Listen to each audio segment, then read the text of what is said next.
Certaines femmes ne brisent pas leurs enfants d'un seul coup. Elles le font lentement, tous les jours, sans que personne ne le remarque.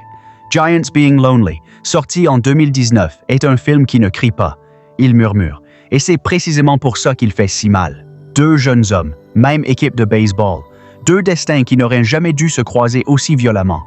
Bobby est le garçon que tout le monde aime, discret mais brillant sur le terrain. Il vit seul avec son père malade, un homme qui, malgré la maladie, lui a appris à tenir un bâton, à lancer une balle, à rester debout. Bobby n'a presque rien, mais ce presque rien, il le tient fort. Adam, lui, a tout en apparence. Une maison, deux parents, un père coach de leur équipe.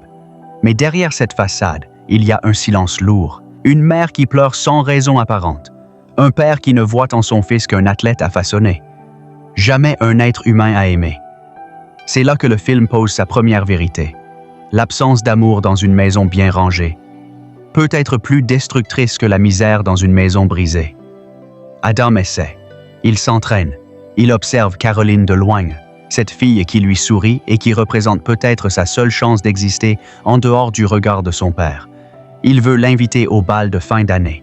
Un geste simple, humain, normal, mais rien dans la vie d'Adam n'est normal. Pendant ce temps, Bobby brille, et la mère d'Adam, noyée dans sa propre solitude, commence à se rapprocher de lui. Une proximité qui dépasse les limites, qui trahit tout le monde, même si personne ne le dit à voix haute. Le soir d'un match crucial, Adam remplace sa frustration par quelque chose de plus sombre.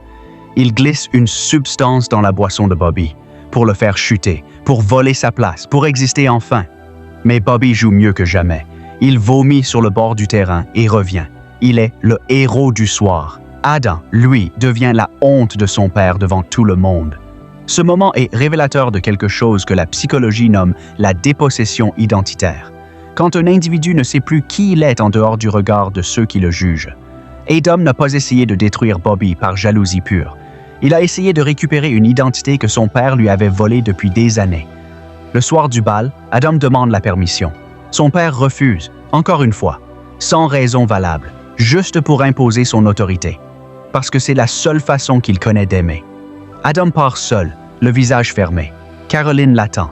Bobby arrive à sa place, avec ses amis, avec sa chaleur naturelle. La vie continue pour tout le monde, sauf pour Adam, et c'est là que quelque chose se brise définitivement. Cette nuit-là, dans l'entrepôt familial, Adam accomplit l'irréparable. Il tue ses deux parents. Il est arrêté. Il n'oppose aucune résistance. Le film ne cherche pas à justifier. Il cherche à comprendre. Et c'est toute la différence. Parce que Giants Being Lonely ne parle pas d'un monstre. Il parle d'un enfant qui a grandi dans un désert affectif, entouré de personnes qui auraient dû le sauver et qui ont tous, à leur manière, regardé ailleurs. Bobby regardait ailleurs. La mère regardait ailleurs. Caroline attendait sans insister. Et le père, lui, ne regardait même pas son fils. Il regardait ses performances. Le vrai géant solitaire du film, ce n'est pas Adam.